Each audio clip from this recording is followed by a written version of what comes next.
So Chris, we're going to move on to defence now.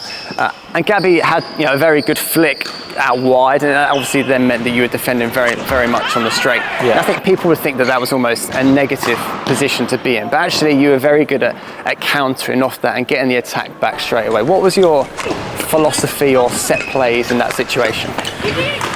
We had a lot of set plays. Obviously, a lot of people think set plays are only for like low serving or returning, but we actually had so many first free wins or game-changing situations from the flicking. So obviously, me being a lefty, one that we used a lot was Gabby would go out wide and almost tempt people to hit to my forehand. And the thing is, when you flick people, a lot of people, even off balance, where maybe in a game situation they wouldn't hit off balance, even at top level they'd play like a control shot, they would think they've got a chance and they'd go for it, and I would just be waiting here on my forehand, crack right across, because the girl would often step in. Obviously if their girl would not step in and hold, then there's the straight block and we get back into that situation where we've got Gabby in at the net. We would do a lot of analysis of where people would move after the first attack on the first free, so we knew what we were playing for. Another one on this side, we would actually go from the 1-all box, a flick up the line, but then this time Gabby would move across. It's very hard for people to do this back on themselves, and it can only be kind of a soft shot and Gabby would get it. And again, people would go straight to my forehand and it would open me up for a drive, and again to put the pressure on that way. And we would just vary it. So we would do that once, and the next time they'd seen it, then we would then switch over, and we would kind of try and play with people's heads as much as we can. We knew how much we relied on other people's patterns. So again, we tried to kind of offset that by being quite random. Well, it looked random, but we were super organised. And would that be purely research before the match, or is that something that you would maybe peripheral vision as that flick's gone on? Would you have an idea of where the net player is as well? Would it adapt? Yeah, I'd know what kind of position they would usually take. But again, I'd know that the better players can adapt. But again, firstly, we had our set pieces that worked. Really well. And we would often save some of them until crucial times. 15-all, 16-all, so that we can get cheap points. But yeah, I think we always have to have a bit of, again, overview and vision and have in our mind, even when we can't see there, where they are, where you think they're going to be, to try and play. But we would try and adapt to where we're going. We would also put a lot of pressure on the ladies by flicking them out wide and straight away driving straight back at them. It's a very horrible situation for men or ladies if you've just been off balance and then you get driven at here, and then we would split and we would both put pressure on. Again, just building that pressure, making people feel like you can't get out of it. I really like that situation you just spoke about there, like leaving something almost till 15 or 16 or I think what we see is like everyone tries to show their best stuff really early on, and actually they've almost got nothing left as a surprise. And actually, when it gets close is when you want something, really joker up your sleeve, something that no one hasn't seen yet and can win a quick point. I don't quite understand the people that some people have got. Usually at top level, people have got one good return of serve, and people quite often use it at 1-all, 2-all, and I'm screaming in my head, why have you not done that at 18-all? Or maybe people want a good start, but I always thought if you can keep a few set pieces that are pretty much guaranteed, that why wouldn't you save it to an important point? Because up till love-all to 5-all, quite often people are kind of feeling their way into a game, and if you show your hand straight away, I think it gives away a nice little set piece that you can have later on in the game. And going back to that flick again, let's say Gabby's flicking, would there be a situation where you would want Gabby to kind of come side by side? Is that dependent on if they've got behind it, the depth of the flick, the quality of the flick? When would we want Gabby staying in, and when would you want the lady coming out? If Gabby was coming out, it was never a running right back. It was a step back and be ready. Because say on this side again, I would be really wanting to pressure, and that side pressure straight, especially if we flicked a lady or a guy who's off balance. But I didn't want Gabby to ever think about the back. So even if they cleared cross, that would be mine. So I had to think about getting this whole angle, but usually I can see where they are and where they're going to get to it. And if it is a good flick, which Gabby had the best flick in the world at the time, going from there to there, they're going to have to go over Gabby, so it gives us so much time. So we could press like this. Quite often, we have someone has a good flick and then they commit forward, but actually they've left both sides. And we know as a back person, if the person in front of you commits fully, that you have to wait. So then it does actually give them an easy out, where I always preferred splitting and pressing like that, again, just to shut off any gaps. Again, I like you just showing that versatility again of the man that we talk a lot about, the man not wanting to cover the rear court, letting the rear court take care of itself and actually be really aggressive, pushing from that mid to net.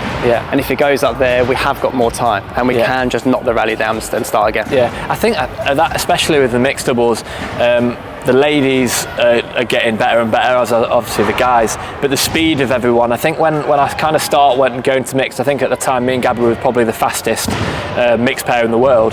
Not that we were best, but we were the fastest, and we were the first pair where both of us were speed based, rather than someone like Jordan or Zhu Chen or Fisher, who were big, strong, powerful men, and that was our advantage. But you see where the game's gone now. I can't think of one mixed guy or girl who isn't rapid. You've got obviously Seaweed, who's taken it to a next level, or Seaweed, and Dechapol, Yuta, and they're all really quick, all with good variation, and I think that becomes the case because they've got the speed and they're in position to do whatever they can. And with very fast, explosive ladies that can play at the back. Exactly, and obviously who defend really, really well. So the mixed at the minute I actually quite like watching. It's an exciting stage. So Chris, you obviously had two incredible achievements in playing two Olympic Games, one in London and one in Rio. Now I know you well enough to know that your goal was never to go and take part in the Olympics, despite it being an incredible achievement. There were levels of maybe expectation from yourself and possible medal opportunities in both. How do you look back on them now? Are you still obviously unbelievably proud of what you achieved, or do you sometimes think about what could have been? Two very different experiences. With London, obviously I was a young player. We had shown by winning the world silver that year that we could compete with the best. But in terms, if you looked at us as a pair in general, we weren't proper medal contenders, I would call it. So getting to our home games at a young age and experiencing that was an achievement in itself. Actually think played pretty well there, so actually came away obviously disappointed not to progress, but just looking forward to getting another chance in a few years' time. Rio was very different. Me and Gabs had been an established top 10 pair since I think early 2013. We'd won events, we'd won Commonwealths, we'd won big tournaments, Dubai and things. So we had proven. I think we really pushed for a seeding, which made the qualification tough. And I think we were like under 100 points away from a top 4 seeding, which was really tough. And then obviously the groups came out, and typically group of death as Fisher, who obviously got bronze in London, and I think he was world number 3. Zhu Chen, who after qualifying just gone to world number 2 or 4, again Olympic silver, and Matuziak, who had been world number 1, who just hadn't played the main events but did enough to qualify. And so absolutely brutal. I think we had match points in every single game. So we were literally 1 point away from winning the group multiple occasions.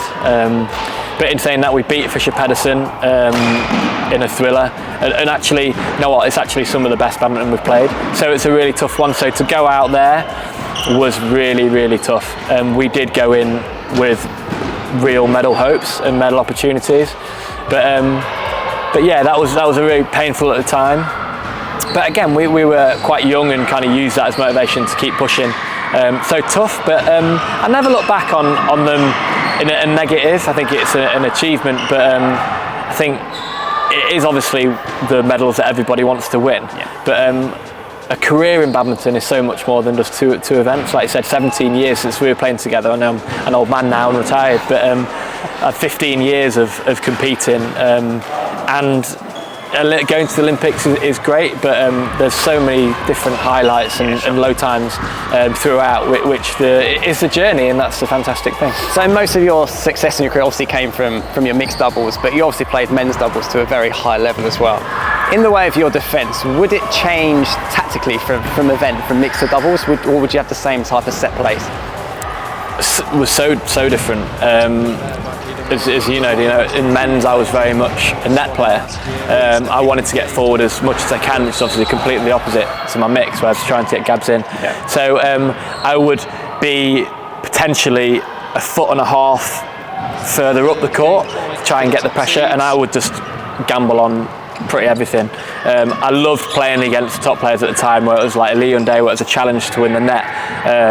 So yeah, I would be a lot more higher up, which means it's a little bit more reactive, but I'd still try and base my game around the blocks and finding that gap, and hoping that my partner could cover me. Yeah, so it was very, very different, but both again with really high readiness and still in my mind trying to find that gap. That was my main thing, trying to sound simple, but hitting to where they're not, which if you can do it, is Natsir defence. She never went for perfect defence, but she was a foot above and she always hit to where the people weren't, and it was just so effective. And what I like was how you talked about the fact you're trying to step forward. So there's a level of confidence there in defence. So you don't see that you're necessarily in loads of trouble or that we're under pressure. There's that energy to feel like we're getting the attack back. How would you coach players that? Because naturally I think people get tight, get stiff, see that they're in lots of trouble, and it becomes very reactive. Well, what advice would you give to people to kind of change that philosophy?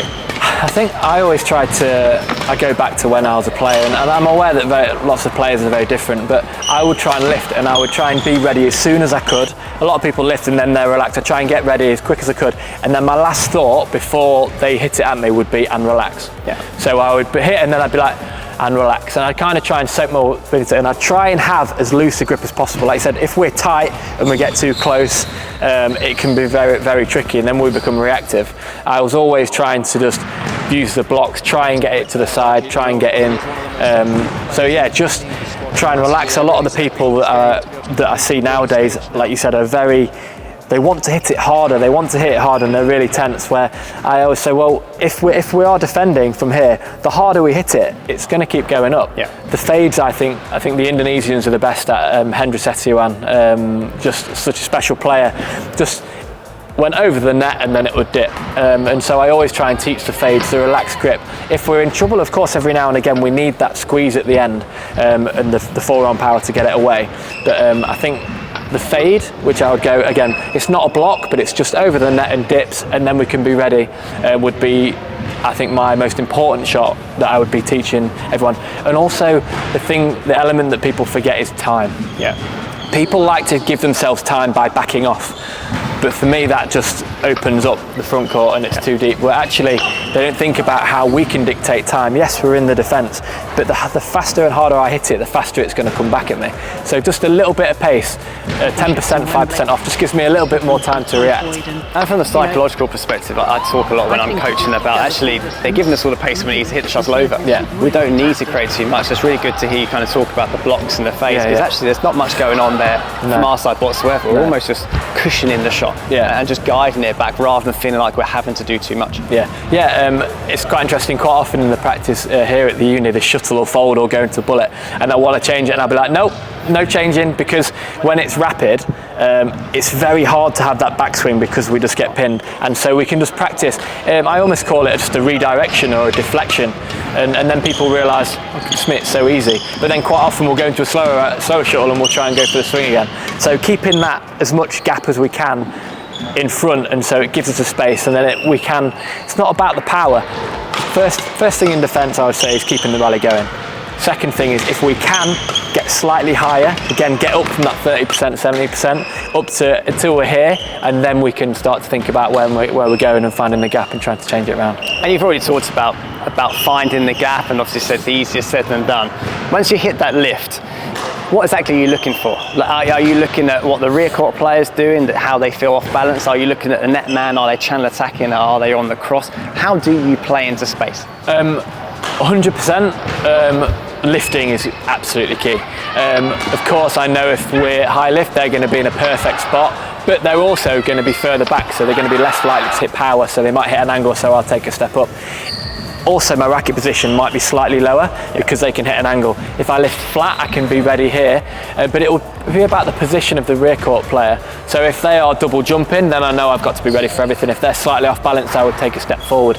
And again, we talked about body language earlier on court. If the attacker's partner at the front sees a defender doing this, their instinct reaction is to think, oh, okay, I'm going to go. And there you've just created the space without even doing anything. And then we can then control. Because again, one thing that a lot of people do, we get in a good position here and we feel like we need to punish them. but we hit and then we've just played to exactly what they want to do. So we're here, again, from defence, winning the attack is winning. And then we go into pressure and trying to put the pressure back on them and keep the attack. And it's that net player actually very much covering the natural shot for what the defender wants to hit. Yeah. And it's the defender avoiding that situation and then turning somewhere else into space. Exactly. And again, we did so much analysis of where people stand, where people attack. And some of it's crazily surprising. We had a lot of games against Ahmad and Natsir, obviously Olympic champions. We had a really good record against them. But we did, our coach at the time, Jakob, did some dartfish and broke down every smash from each corner. And it was 90% middle. And if you were watching the game, you would never see it, but it made it so we knew exactly where it was going to hit, and we could easily, and we knew which way the front person was going to go. So obviously analysis, we were very fortunate to get that. But again, knowing the players, but then just seeing where that net person is. There are the top pairs who have their set plays, and it's hard to get out of. Hassan and Setuan, everybody knew that Setuan would be here, but getting away from him was really difficult because Hassan would always pin you in a place where he couldn't. So it's just, survival first of all, getting it as far as we can, and then just trying to do something, getting it away and just getting it past. And let's build on that, because you've always just touched on, obviously, the win in Dubai, the World Series final, and an incredible win. I actually had the pleasure of watching it with your dad. As we happened to be in the same place when it was on. But just talk us through that. I mean, there's obviously so many highlights, you said, across a career, of which you had so many. How does that one compete? That in terms of obviously who we had to play, the world's best 8 were there and we came out on top, so that was an unreal feeling. We always played well in Dubai, I'm not too sure why it was, we just enjoyed ourselves out there. But yeah, that was an amazing moment. And like most of my moments that I got to share with Gabby, sharing it with my wife was just really special. We had a really close-knit team around us, and it was just that point in our career, it was just, everything was so much fun. You referenced, obviously, had so many highlights. It's funny because a lot of people think, oh yeah, you did so well, it must have been so nice. But I think in my whole career, I can probably have maybe 5 or 6 times in my whole career that I was satisfied. In 15, 16 years. People don't see what you do day to day. I don't know who it was a Team GB athlete who said it's like having an exam every day, because every day we were pushing, we didn't take one day off mentally. And again, we only, in terms of I think 2 Commonwealths and Dubai and a few world medals, but unless when you've established yourself at that level, unless you have the win at the end of the week, you're annoyed, you're not happy, especially when it's amazing to have them memories, but you really have to work for it, and I'm happy I did get a few. And there are very few people, Chris, that can say that they've achieved what you've achieved. So I know sometimes you say it's a pocketful, but an unbelievable career. Yeah, no, I feel really proud, very privileged. It's funny, I can't remember who it was who said to me, yeah, but you'd have taken it.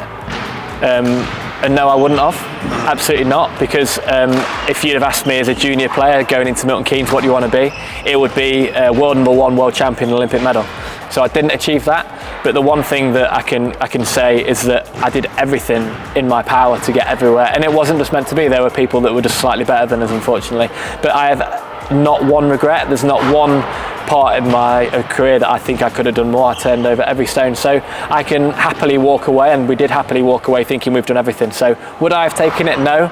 But am I happy with it? Yeah, I'm happy with it. And life after playing, obviously now I've been just stopped a while. How's life going now? It's slightly different? Yeah, crazy. Yeah, no, very different. I was very good off 12 hours sleep, so obviously 2 little ones now. Yeah, no, it's amazing. Really enjoying it. It's crazy because we achieved quite a few things, but the best thing that badminton's given me is actually the time at home that I can spend now. So I feel really lucky that we have the chance to spend a lot of time at home as a family after life being so crazy. It's nice to actually have a home that feels like home and not living out a suitcase. So enjoying it. A little more sleep wouldn't go amiss, but yeah, getting there. And very well earned. Congratulations. Thank you. So defence, what routines did you like to do to improve this aspect of your game? I think I would always start off with the basic push and defence, which is just 1 at the net, one defending, and this is just to get the technique, the relaxedness, the grip, the legs moving, and then it would progress onto one front, one back. Obviously this is a lot of pressure because there's no gaps, but what I would do is, even if there isn't anybody standing there, I would still be practicing at the right moment to turn it. Now I wouldn't expect the front person to get it because I want them to put pressure on me, but it's still a good habit to get into. I'm all about, in the practices, we need to imagine what we would do in a game. So I don't want, if I'm not going to hit straight 10 times in a game, I don't want us to hit 10 times straight in a practice. For me, I would rather practice to turn and start again. I would also maybe sometimes start with a lift and get rid of the defence, but sometimes I'd start with the front person as well and then get them to block. So again, I'm lifting from the not perfect position. Quite often we start, we're like, oh, perfect lift, but how actually often do we start with a perfect lift in a game? We never do. So yeah, just getting the feel for it, and I'd always work myself in. Again, a lot of people try and go for the perfect defence, and it breaks down. Start aiming the foot at the net, and then when we get the feel, we can kind of bring it down or go up depending on where we're in. Basically, I'd build a repetition first. 100%. Keeping the rally going, and when you're happy with that repetition, then you can start to bring the quality. Yeah, and it also means that we get more practice. In lots of training sessions, we're on the timer. It's like 3 minutes each. So if we're just breaking down, then we don't get that repetition and getting the hits in. And again, defence, more about actually staying in the rally is the first step. Next step is turning it around. So being patient, waiting for that right opportunity to do that. So Chris, thank you very much for your time today. Do you have any last bits of advice for our viewers on how they can go away and improve their badminton game? I think nowadays, like YouTube is a fantastic tool. You can always get to watch the top players or players at any real level. And I'd say take as many things as you can from each player. Somebody might want to practice their defence, or somebody you might want their attack, and just always just be open to learn different things. Enjoyment, I know everybody always says it, but you have to enjoy it. I think that even as players that are fortunate enough to go pro, the most enjoyable times we have were juniors, because it was less pressure and all fun. The one thing for people who I think want to take it more seriously is control controllables. I think that one thing that we did in our career that worked was just that everything we had control of, we did to our absolute best. Our commitment, we had no regrets of any of it, we'd never let go. We were always as fit as we possibly could be, and just did everything we could. And then if someone is better on the day, then they're better on the day. But you don't lose, you learn, and you just move forward with that. Well, there you go. Chris, really appreciate you taking the time. Cheers. It's been great to catch up, and wish you all the best. Cheers, mate. So we hope you found this 2-part Chris Adcock special masterclass useful. Please hit the like and subscribe button so you don't miss out on any of our future content.